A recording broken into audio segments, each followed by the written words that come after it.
మీరు పొరుగు రాష్ట్రంలో ఉన్నారు కాబట్టి మీకు ఇవన్నీ తెలిసి ఉండకపోవచ్చు.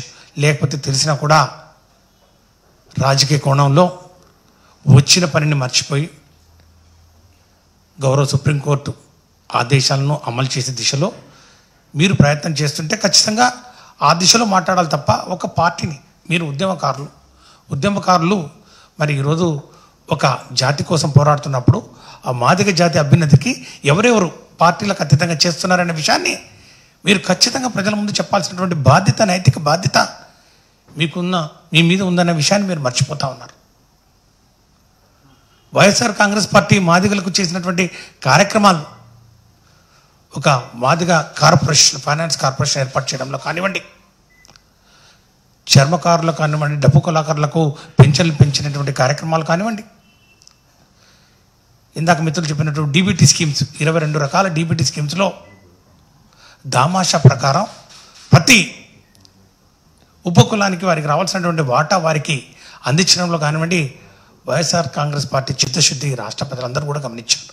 మరి మీకు కనపడలేదేమో, లేకపోతే కళ్ళున్నా కూడా కబోదిలాగా మీరు, మరి చెవులున్నా కూడా చెవిటోళ్ళలాగా మరి మీరు ప్రవర్తిస్తే మీరు చేసేది ఏమీ లేదు. ఈరోజు మీరు నిజంగా ఈ యొక్క సుప్రీంకోర్టు తీర్పును అమలు చేసే దిశలో మీరు పోరాటం చేస్తున్నారంటే మీరు ఖచ్చితంగా మీరు ఎవరికి మరి పల్లెకి మోస్తున్నారో వారు ఆ కూటమి ప్రభుత్వం కానివ్వండి, ఆ తెలుగుదేశం పార్టీ ప్రభుత్వం కానివ్వండి, లేకపోతే ఆ ముఖ్యమంత్రి గారు చంద్రబాబు నాయుడు గారి గురించి కానివ్వండి, మీరు వాస్తవాలు మాట్లాడండి. 30 సంవత్సరాల సుదీర్ఘ ప్రయాణంలో మీరు ఎన్ని మార్లు వారితో విభజించారో ఒకసారి వెనక తిరిగి సింహంలో ఒక్కనం చేసుకోండి. వారి చేతిలో, చంద్రబాబు నాయుడు గారి చేతిలో అధికారం ఉన్నా కూడా ఈ యొక్క ఎస్సీ వర్గీకరణ అమలు చేయాలంటే ఇలా అరకొర కమిటీలు కానివ్వండి, లేకపోతే ఈ యొక్క అధికారులతోటి కాదు, దీనికి ఒక చట్టబద్ధత కల్పించాలనే విషయం మీకు తెలుసు. మరి కేంద్రంలో ఎన్డీఏ ప్రభుత్వం ఉన్నప్పుడు, ఎన్డీఏ ప్రభుత్వంలో భాగస్వామ్యమైనప్పుడు, అప్పుడు ఆ రోజు నుంచి మళ్ళీ ఇప్పుడు ఈరోజు కూడా ఈ ఎన్డీఏ ప్రభుత్వంలో భాగస్వామ్యం అయినారు మీరు. ఈ యొక్క తెలుగుదేశం పార్టీ, చంద్రబాబు నాయుడు గారు వారు ఈ యొక్క ఎన్డీఏ కూటమిలో ఒక సిగ్నిఫికెంట్ రోల్ వారు నిర్వహిస్తూ ఉన్నారు. వారికి ఉన్నటువంటి ఎంపీల ద్వారా కానివ్వండి, మరి వారికి ఉన్నటువంటి స్ట్రెంగ్త్ కానివ్వండి, వారికి ఉన్నటువంటి ఈ యొక్క కూటమి మరి లాభాలు కానివ్వండి, మరి వీటి మీద మీరు ఎందుకు ప్రశ్నించట్లేదు మందకృష్ణ మాదిగ గారు అని చెప్పి మేము సూటిగా ప్రశ్నిస్తూ ఉన్నాం. నిజంగా మాదిగ జాతికి న్యాయం జరగాలంటే ఈరోజు ఈ యొక్క రిజర్వేషన్ల మీద ఒక స్పష్టత లేకుండా, అంటే ఈ రిజర్వేషన్స్ స్టేట్ క్యాడర్కా లేకపోతే దిగువ స్థాయిలో ఉన్నటువంటి పదవులు ఏవైతే ఉన్నాయో వాటికా, జిల్లా ఒక యూనిట్గా చేస్తామని చెప్పి పదే చెప్తా ఉంటే దాని గురించి మీరు ఎందుకు ప్రశ్నించరు? ఎందుకు రాజకీయంగా మీరు వైసీపీ వైపు తిరిగి మరి కుటుంబ ప్రభుత్వానికి వత్తాసు పలుకుతూ, జాతి ప్రయోజనాలను తుంగలో తొక్కుతూ, మీరు వచ్చిన పని ఏదైతే ఉందో దాన్ని పక్కదోవ పట్టిస్తూ ఈరోజు రాజకీయాలు ఎందుకు మాట్లాడుతున్నారని చెప్పి సూటిగా ప్రశ్నిస్తున్నాం. అంటే ఈ యొక్క పరిష్కారం, ఈ యొక్క అంశం ఇట్లాగే ఉండాలి, కాష్టం కాలుతూనే ఉండాలి, దీనికి పరిష్కారం ఉండకూడదు. ఇది కేవలం రాజకీయం కోసం వాడుకోవాలి. ఎప్పుడు పడితే అప్పుడు మరి దీన్ని తీసుకొని మాదిగల మధ్య చిచ్చు పెడుతూ గొడవలు సృష్టించాలి, అలజడి సృష్టించాలి. తద్వారా ఏదో ఒక మాయమాటలు చెప్పి మళ్ళా ఓట్లు దండుకోవాలనే ఆలోచన చేస్తున్నటువంటి ఆ కుటుంబ ప్రభుత్వానికి మీరు వత్తాసు పలకడానికి వచ్చారా అని చెప్పి మేము ప్రశ్నిస్తా ఉన్నాం. ఎందుకంటే ఈ రిజర్వేషన్ అమలు ముఖ్యంగా ఏదైతే దామాషా ప్రకారం ఎస్సీ కేటగిరీలో ఉన్నటువంటి కులాలు, ఉపకులాలు ఏవైతే ఉన్నాయో వారందరికీ కూడా న్యాయం జరగాలంటే ఏ విధంగా ముందుకు అడుగులు వేయాలి అనే విషయం మీకు తెలియదా అని చెప్పి మేము ప్రశ్నిస్తాం. మీరు మాట్లాడుతూ ఉన్నారు ఈరోజు వైఎస్ఆర్ కాంగ్రెస్ పార్టీ మీద, జగన్మోహన్ రెడ్డి గారి మీద. మాట్లాడే ముందు ఒక్కసారి మీరు ఆలోచించేయండి. ఈరోజు మన హోమ్ మినిస్టర్ వంగలపూడి అనిత ఈరోజు ఒక మాదిగ సామాజిక వర్గానికి చెందినటువంటి సోదరి ఈరోజు ఆ పోస్ట్లో ఉందంటే దానికి బీజం పడింది, ఆ యొక్క ఆలోచనకు బీజం పడిన చేసినటువంటి వ్యక్తి ఎవరు? హోమ్ మినిస్టర్ దళితులకు ఇవ్వాలి అని చెప్పి మొట్టమొదటిసారిగా సామాజిక న్యాయం చేస్తూ మాలలకు మాదిగలకు సమాన ప్రాతిపదిక ఇస్తూ మాల సామాజిక వర్గానికి చెందినటువంటి మా సోదరి సుచరితమ్మను హోమ్ మినిస్టర్గా చేసి దాని తర్వాత మళ్ళీ సెకండ్ హాఫ్లో మళ్ళా మాదిగ సామాజిక వర్గానికి చెందినటువంటి మా సోదరి తానేటి వనితకు మళ్ళా హోమ్ మినిస్టర్ ఇచ్చి సామాజిక న్యాయం ఒక నినాదం కాదు, ఎన్నికలప్పుడు మాత్రమే వాడుకునే ఒక నినాదం కాదు, సామాజిక న్యాయం అంటే ఒక విధానం, మా విధానం అని చెప్పి చేసి చూపించినటువంటి వ్యక్తి జగన్మోహన్ రెడ్డి గారు కాదా అని చెప్పి కృష్ణ నిన్ను ఒక్కసారి నేను ప్రశ్నిస్తూ ఉన్నాను. అంతేకాదు 5 మంత్రి పదవులు క్యాబినెట్లో మాల మాదిగలకు ఇచ్చినటువంటి విషయం నీకు గుర్తు రావటం లేదా?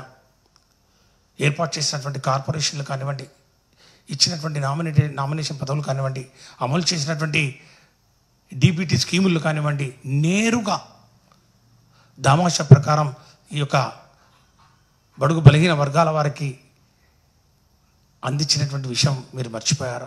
ఇంగ్లీష్ మీడియం ఎడ్యుకేషన్ ఎవరి కోసం, ఎవరు దీన్ని వ్యతిరేకించారు మీకు తెలియదా?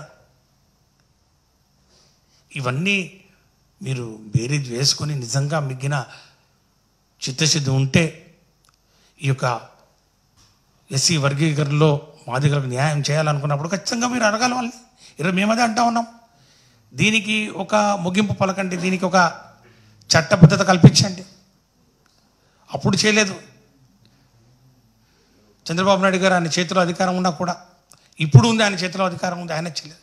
మా చేతిలో ఉన్నంత వరకు మా చేతన ఎంతవరకు చేయగలిగామో అంతవరకు జగన్మోహన్ రెడ్డి గారు చేసి చూపించారనే విషయం ఈరోజు ఈ విషయాలన్నీ కూడా ఇప్పుడు నేను ఉటంకిస్తున్నటువంటి అంశాలన్నీ కూడా ఒకసారి ఈ రాష్ట్ర ప్రజలందరూ కూడా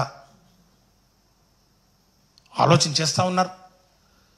ఎవరు చేశారు, ఎవరు మాదిగలకు అండగా ఉన్నారు, ఎవరు మాదిగలకు ముఖ్యంగా ఈ 2 కాదు ఇంకా ఉపకులాలు ఉన్నాయి, వాటన్నింటి కూడా సమాన న్యాయం చేశారు. అట్టడుగు వర్గాల్లో ఉన్నటువంటి 2 ప్రధాన వర్గాలు ఏవైతే ఉన్నాయో మాదిగలు, ఈ రెండింటిని కూడా 2 కళ్ళుగా భావించినటువంటి వ్యక్తి జగన్మోహన్ రెడ్డి గారు అనే సంగతి ఈరోజు ఇన్ని పథకాలు, ఇన్ని కార్పొరేషన్ పదవులు, ఈరోజు ఇన్ని మరి మంత్రి పదవులు, ఇన్ని నామినేటెడ్ పదవులు ఈరోజు సమానంగా ఈరోజు పంచిచ్చినటువంటి ఘనత ఈరోజు వైఎస్ఆర్ కాంగ్రెస్ పార్టీకి దక్కుతుంది.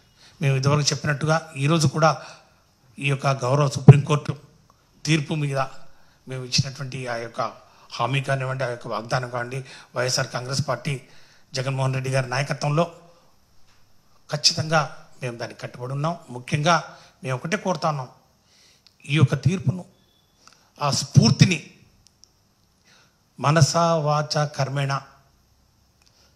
న్యాయంగా అమలు చేసే దిశలో మనస్ఫూర్తిగా పని చేయాలి తప్ప దాన్ని అడ్డు పెట్టుకొని ఈ రాజకీయాలు చేయడం తగదు అని చెప్పి కూడా ఈరోజు మనవి చేస్తూ, ఈరోజు ఒకటే నేను చెప్తా ఉన్నాను, మందకృష్ణ రాజకీయాలు పక్కన పెడదాం, జాతి ప్రయోజనాలను దృష్టిలో పెట్టుకొని ముందుకు అడుగువేద్దాం. జగన్ గారిని నోటికి వచ్చినట్టు మాట్లాడితే మాత్రం సహించేది లేదని చెప్పి కూడా మరొకసారి గట్టిగా చెప్తా ఉన్నాం. ఈరోజు మీరు ఎవరి చేతిలోనో కీలుబొమ్మగా మారని చెప్పి ఈరోజు అందరూ కూడా అనుకుంటా ఉన్నటువంటి పరిస్థితి. జాతి అంతా అది నిరూపించుకోవాల్సినటువంటి బాధ్యత ఈరోజు మీ మీద ఉంది. అంతే తప్ప రాష్ట్రంలో అలజడి సృష్టించాలంటే కుదరదు. మేము చూస్తూ ఊరుకునే ప్రసక్తి లేదు. ఈ డ్రామాలన్నీ కట్టిపెట్టి మీకు చేతనైతే ఈరోజు మీరు మరి ఈరోజు కూటమి ప్రభుత్వం చేసిందని చెప్తే ఇంకొక అడుగు ముందుకేసి ఖచ్చితంగా వారిని నిలదేయండి, వారిని అడగండి. మీ చేతిలో ఉంది. మరి ఎన్డీఏ ప్రభుత్వంలో మీరు భాగస్వామ్యులు, పార్లమెంట్ సభ్యులు మీకు ఉన్నారు.